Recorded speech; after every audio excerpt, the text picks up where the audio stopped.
decade ago, social media was little more than an up-and-coming trend compared to what it is today. Facebook has already spread across the world, and LinkedIn is now where everybody can access your resume. Social media has also become not only a key part of modern lifestyle, but also a marketing channel for business of all sizes. To summarize, social media has officially embedded itself in our culture. As someone who spends nearly every waking hour connected in some way, social media is very useful to me. With social media, I can easily receive or rely messages easily and be updated on what's going on with my loved ones far away from me and to the world. But the more I use social media, I noticed that I became more attached to this. The first thing I do when I wake up is grab my phone and check my Facebook and Instagram, and this happens throughout the day and before I go to sleep. It's addicting. I notice how I'm not only using this for communication, but the social media platforms are showing me more than what I wanted and hooking me up with more and more. This leads me to my main claim, how social media platforms are harming people without noticing it. The first point I'd like to make is social media feeds are often resembling an endless stream of stress. What I mean by it is an endless stream of stress is because people use social media to vent out everything from customer service to politics. These are stresses that is addicted. These are stresses that is added to ours. And according to the journal Computers and Human Behavior, found that people who report using 7 or more social media platforms were more than 3 times as likely as people using 0 to 2 platforms to have high levels of general anxiety symptoms. Another post we can see even we don't want to see it. In the same way, when these 2 German universities joined forces to investigate social networking, researchers discovered that 1 in 3 people surveyed felt worse, lonely, frustrated, or angry after spending time on Facebook, often due to perceived inadequacies when comparing themselves to friends. This leads to my second point, where social media leads to a person to a more emotional person. The reason for this is to the due of brain's increase in gray matter.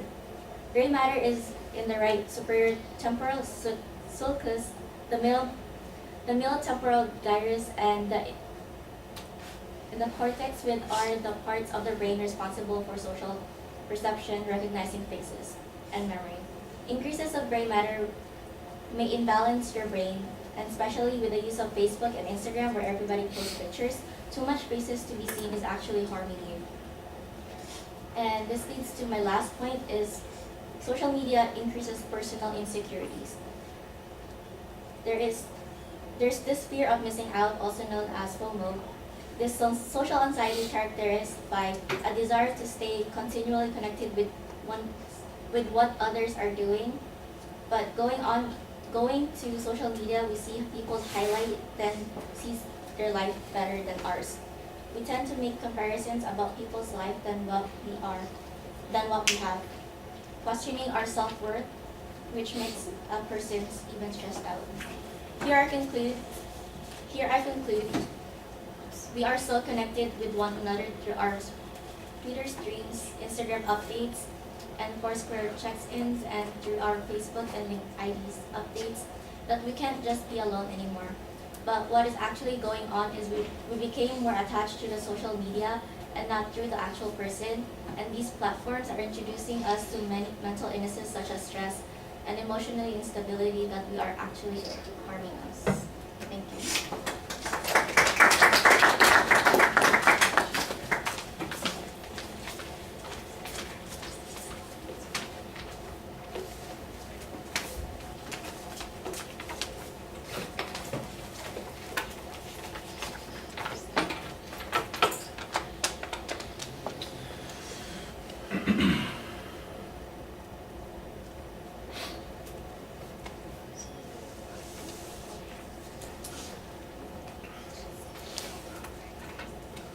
All right, once again, the phrasing with the question word "how" in front of the proposition makes it sound like an informative speech instead of a declarative claim, so you want to avoid that. There's no preview of what the supporting structure in the speech is going to be. I do think there's probably some controversy on this because there are people who think that social media actually enhances relationships or develops contacts or provides some meaningful life that matters. You don't really talk about any of those kinds of issues. You just kind of are going for what some of the harms are, and that's okay, except that that's a rebuttal issue. Everybody here uses social media, and anybody who doesn't do the things that you're talking about, doesn't have the reactions that you're describing, wonders what the heck it is that you're talking about, because it seems like it's an alien experience to them.